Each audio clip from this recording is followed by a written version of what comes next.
vou botar logo na roda aqui, Maria Lúcia Fatorelli, auditora, auditou a dívida do Equador, teve uma das posições mais guerreiras e lúcidas com relação a essas reformas de caráter neoliberal que o governo vem propondo aí desde os tempos do Temer, né? Foi contra a reforma da Previdência, disse porque ela suscitou uma série de dúvidas no Brasil sobre digamos assim, a fidelidade dos dados que o governo justificava, com os quais o governo justificava a necessidade imperiosa de uma reforma como essa. Maria Lúcia, muito bem-vinda aqui, tenho muito prazer em entrevistar você, acho você super corajosa, sabe? E, bom, para começar a conversa, primeiro, bom dia, pode falar, se você quiser pode dar seu bom dia, já faço a minha primeira pergunta. Microfone. Eu vou fazer... o microfone seu está desligado. Ok, bom dia, caro Fábio Panuso, é uma alegria conversar com você também e toda a equipe aí do programa, viu? Uma alegria, muito grata pela oportunidade. Muito bom. Maria Lúcia, primeiro, antes da gente começar a tratar dos problemas brasileiros, eu quero saber sobre esse negócio da auditoria da dívida lá do Equador. Nessa auditoria que você coordenou, como é que foi a descoberta de 30 anos de picaretagem lá com relação ao dinheiro que o contribuinte pagava para os bancos? Me conta como é que foi isso. Tá bom. Primeiro, foi uma auditoria... o áudio. Pronto. Já está. Já está? Pronto. Já está. No Equador, a auditoria foi uma auditoria institucional. Foi uma comissão criada pelo presidente da República. Por um decreto, ele criou uma comissão, ele convidou pessoas do próprio país, do Equador, para integrar a comissão, tanto técnicos que lidavam com o manejo da dívida pública, como pessoas de movimentos sociais. E ele convidou 6 estrangeiros, 3 da América Latina, 3 da Europa, para também participar desse processo de auditoria. Nomeou todo mundo em decreto. Eu tive a honra de ser uma dessas pessoas. E fiz parte da comissão, então, institucional. Lá, eu fui designada a trabalhar na subcomissão de dívida externa junto aos bancos privados internacionais. Porque a dívida externa tem a dívida externa com o FMI, que é uma dívida multilateral, dívida com o Banco Mundial também, e tem a dívida com outros países, que é a dívida bilateral, e tem a dívida com a banca privada. Eu fui para essa comissão, da comissão dos bancos privados. E nessa comissão, nós apuramos que o processo de endividamento iniciava em plena ditadura militar, na década de 70, sem transparência. Os contratos respaldavam uma parte mínima da dívida. A maior parte era julgada no Ministério da Defesa, quer dizer, era o próprio financiamento da ditadura militar.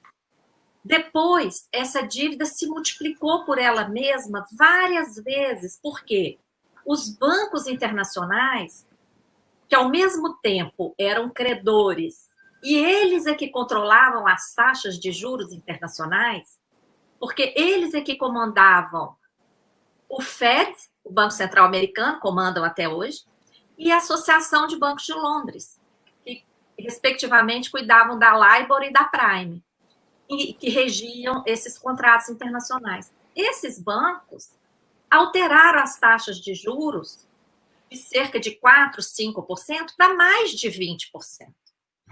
Então, imagina, o juro era 1/5 da dívida por ano. E isso é que provocou aquela crise no início dos anos 80.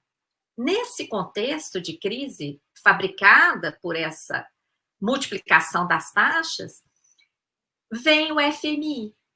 O FMI entrou no Equador em 83, da mesma forma, aqui no Brasil também foi em 1983, na Argentina, em quase todos os países também vinham de ditaduras, o processo é idêntico, tá? O que o FMI exigiu?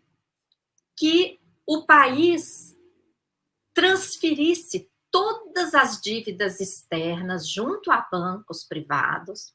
Então, dívida externa contraída pelo setor público, por empresas privadas, pelos próprios bancos e aquelas outras dívidas que não tinham nem documento. Tudo isso foi empacotado e virou dívida do Banco Central do Equador junto aos bancos internacionais. Esses contratos feitos na década de 80, eles entraram num processo de prescrição. Em 1992, essa dívida prescreveu. Por quê? Houve um não pagamento, lá em 86, de juros, porque as condições foram onerosíssimas, o Banco Central teve que passar a pagar uma dívida que ele não tinha recebido um centavo, né?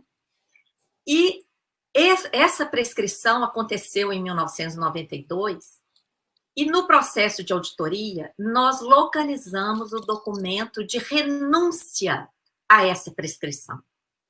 Então, esse aí foi o principal documento, porque uma dívida prescrita é uma dívida morta.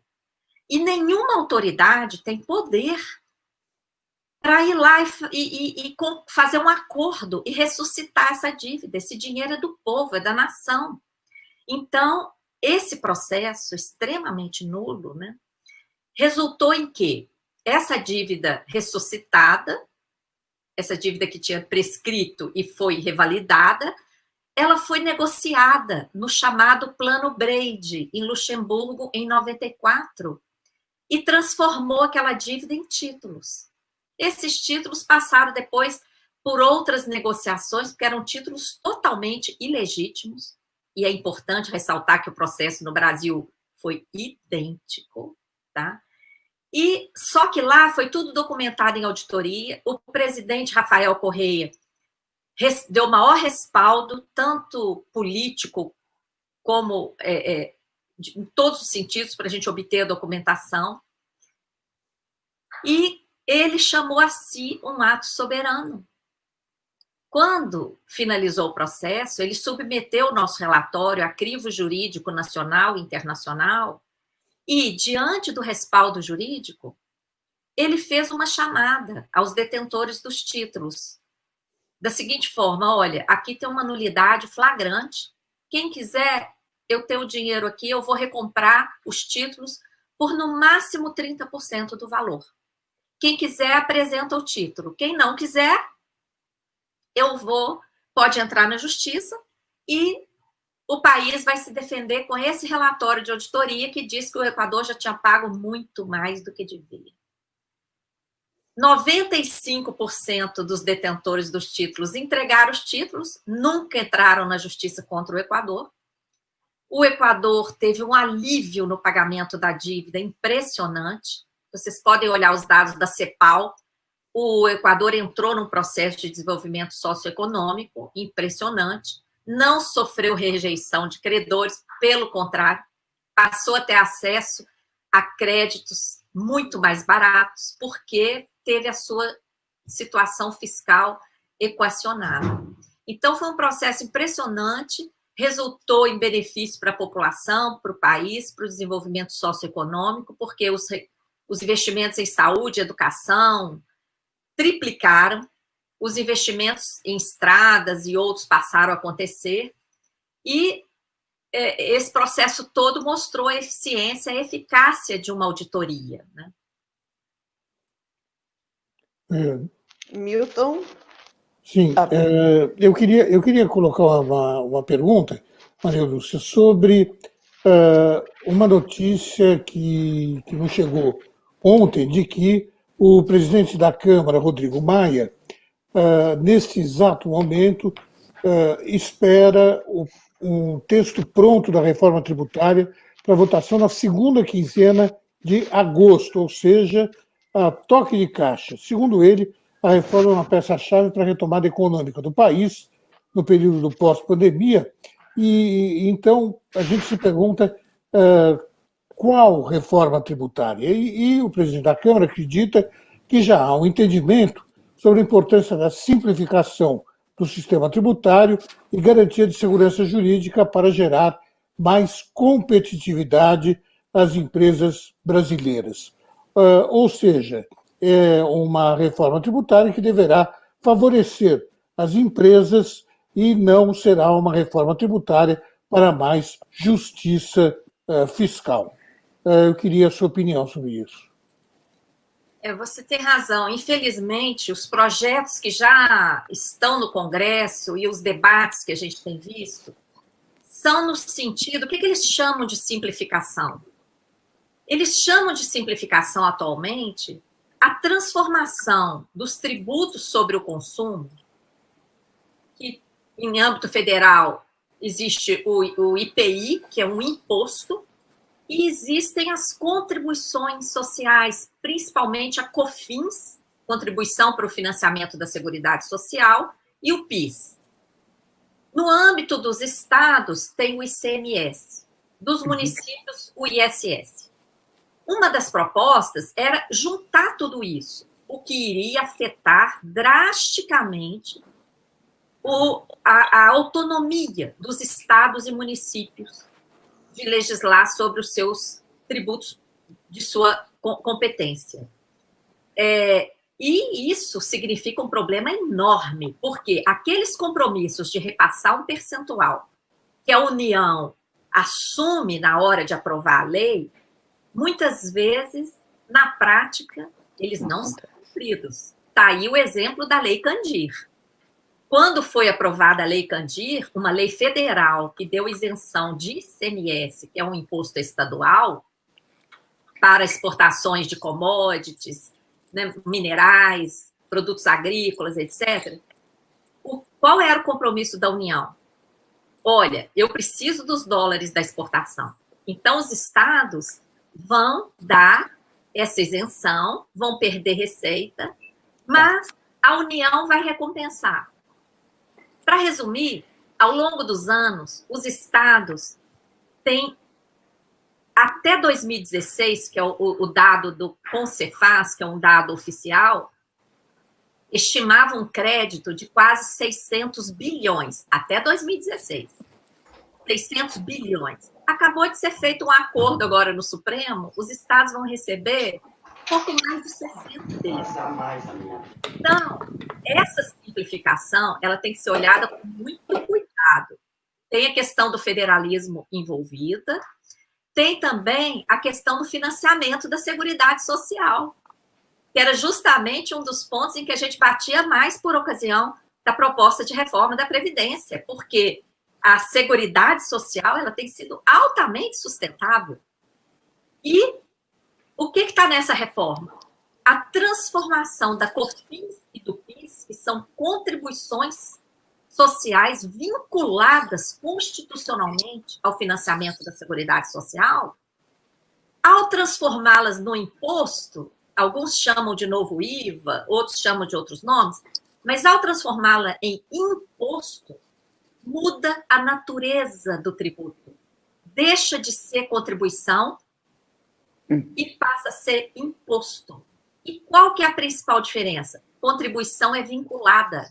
Só pode ser gasta naquela destinação específica para a qual ela foi criada. Então, contribuição social só pode ser gasta com seguridade.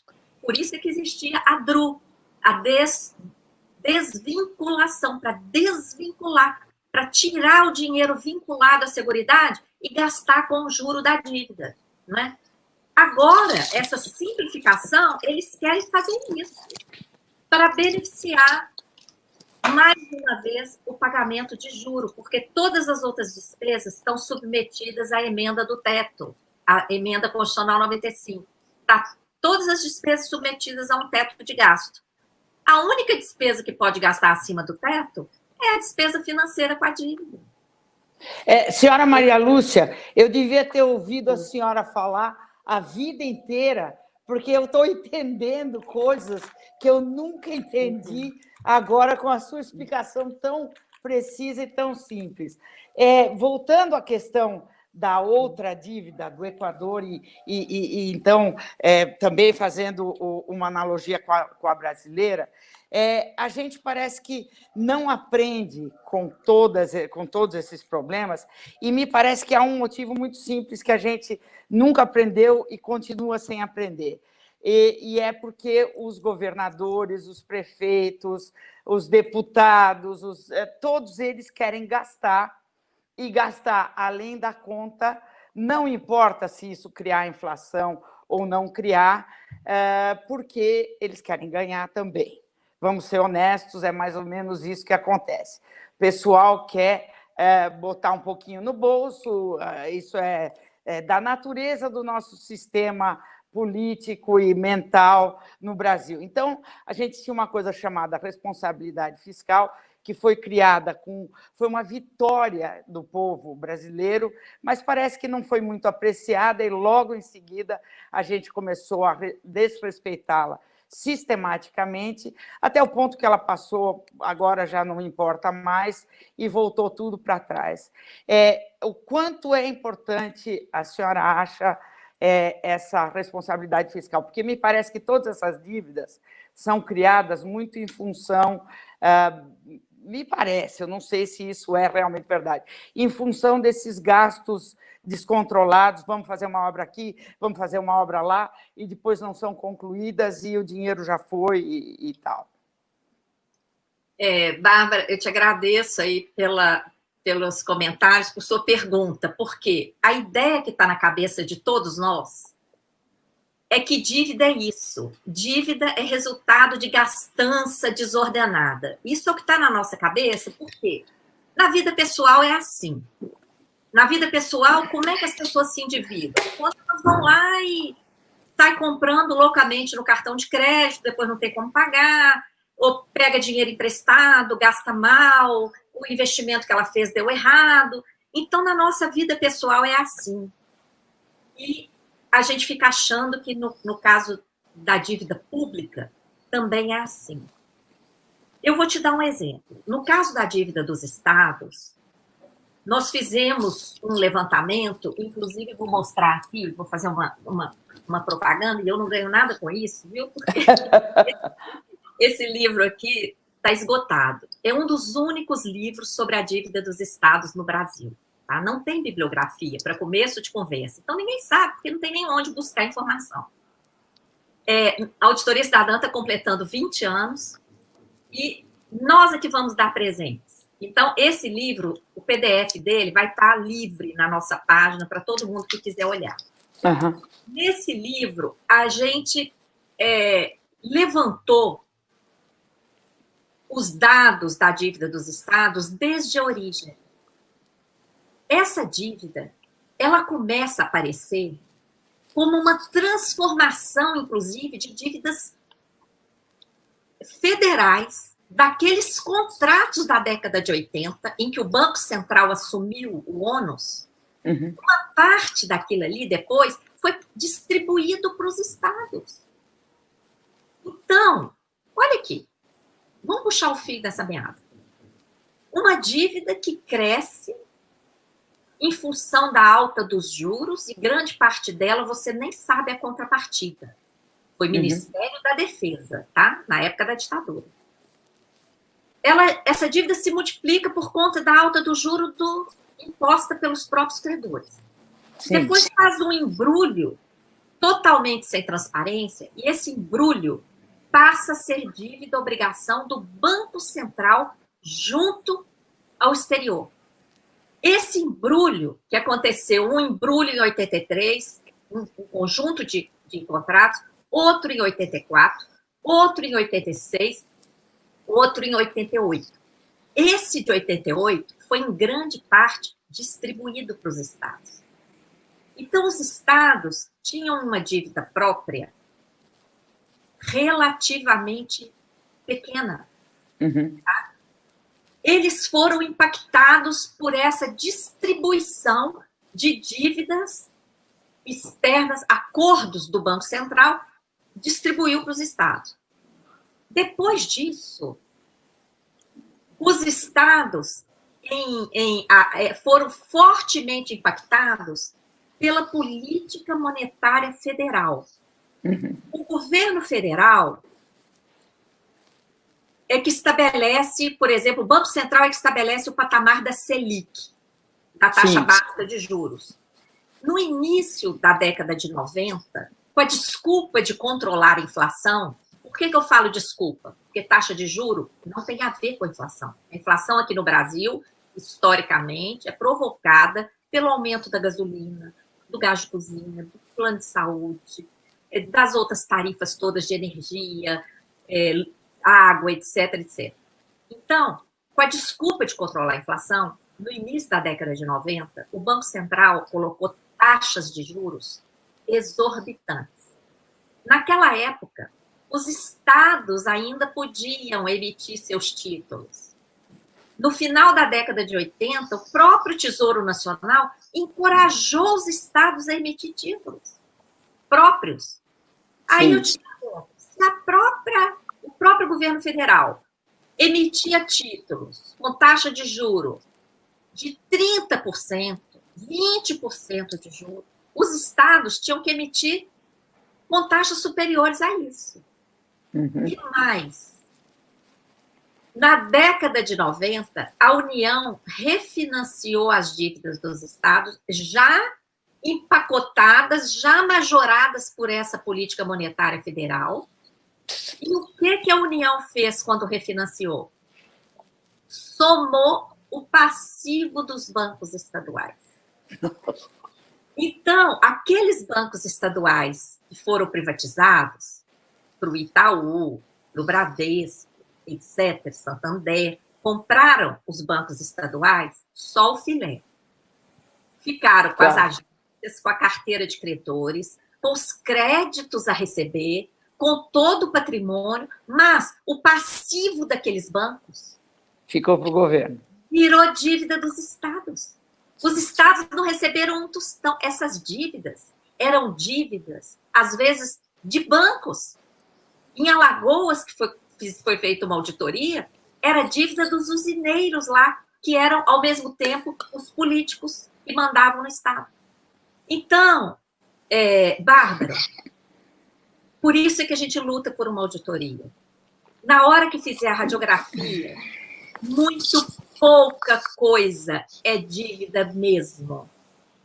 Grande parte são mecanismos financeiros. São mecanismos que transferem dinheiro público para banco, como agora. Essa emenda 106, que acabou de ser aprovada no Congresso, em plena pandemia, um escândalo, vai transformar trilhões de papel podre em dívida pública. Nós não vamos receber dinheiro. Então, não tem nada a ver com a gastança. E no caso da lei de responsabilidade fiscal, olha, tem que ter responsabilidade fiscal. Acho que só gente muito louca vai dizer que não deve existir uma responsabilidade fiscal.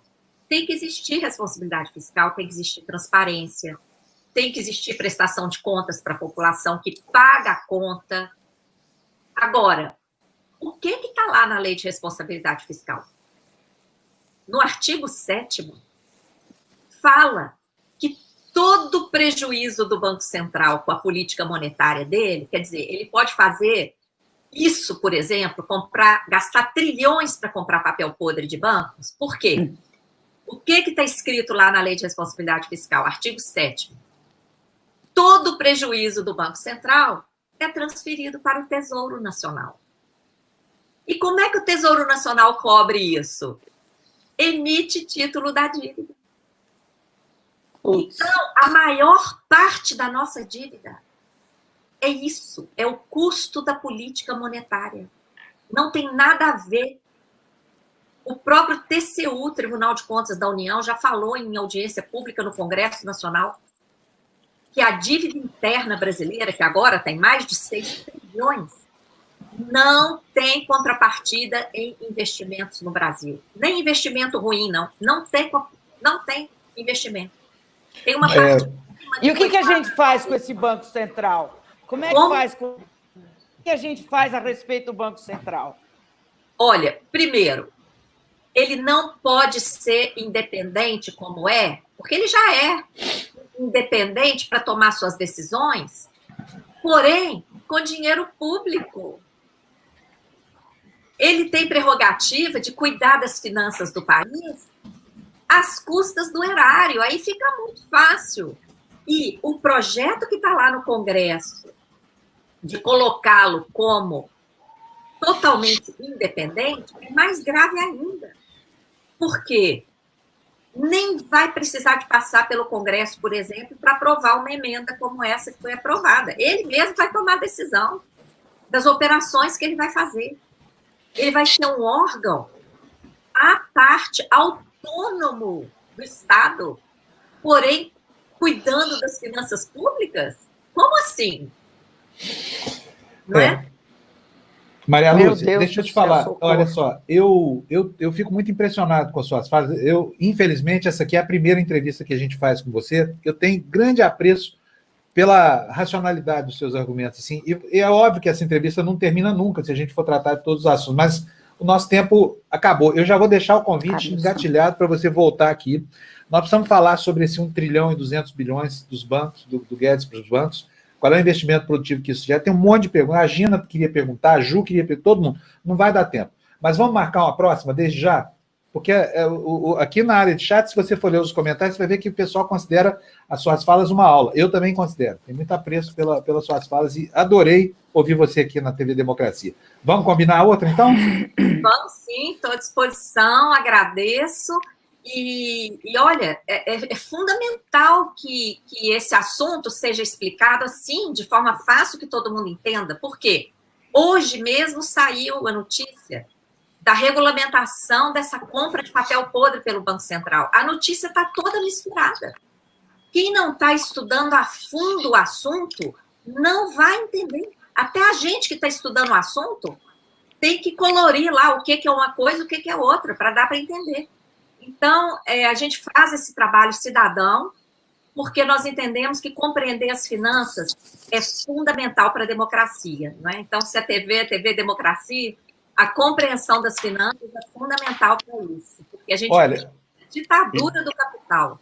Vamos Tô deixar atrasada. acertado na quarta-feira da semana que vem, você voltar. Eu abro 1 hora de espaço aqui, a gente não convida ninguém para você falar e continuar essa aula para a gente. Pode ser? Porque aí a Bárbara Gância vai estar aí, ela vai olhar a agenda lá. Vamos fazer o seguinte: Tô arrasada. combina com a Andréia, Maria Lúcia, com a produtora, ela vai falar com você aqui agora, Tá e bom. aí a gente vai combinar. Mas você vai voltar aqui, e é isso que eu quero deixar registrado aqui para o pessoal, que está aqui, ó, está todo mundo reclamando, ó. Mas já, não sei o que mais. É que quando a conversa é boa, olha aí, Denise, a conversa é boa, ela passa rápido, foi meia hora já de conversa, né? E o deputado Glauber Braga está esperando aqui, eu não quero ser indelicado com ele, mas eu quero muito que você volte aqui, a gente vai combinar 1 hora de entrevista para a gente poder fazer uma explanação ampla, tá bom? Combinado, muito grata. Um abraço para todos vocês. Acompanhem nossas redes sociais. Auditoria Cidadã. Deixa o endereço do seu site. Auditoria Cidadã. Site é auditoriacidadã.org.br. E nós estamos no Facebook, Auditoria Cidadã da Dívida, no Twitter, no Instagram, no YouTube. Tem vários vídeos no YouTube. Ajudem a divulgar. Nós temos 2 petições públicas, uma para suspender o pagamento da dívida, realizar auditoria e destinar os recursos para o combate à pandemia, e outra, quem vai pagar os trilhões, quem vai ganhar os trilhões? Nós é que vamos pagar. Quem é que vai ganhar? Né? Muito bem. Maria Lúcia, super obrigado. Foi um prazer gigante ouvir você aqui. Está aí, o endereço está certo. Sei que tem uma vírgula aí, é ponto, porque eu, na pressa de digitar aqui, olhando para tudo quanto é lado, ficou essa vírgula aí, tá? auditoriacidadandadívida.org.br. É isso? Tem um dá a mais ali no meio. Ficou então, esqueçam esse dá a mais aí. É Auditoria Cidadã, eu com as minhas... Um abraço. Tá bom. Eu vou mudar isso aqui, tá? Brigadíssimo, foi um prazer. Então, Andréia, cuida dela aí, vamos remarcar essa entrevista.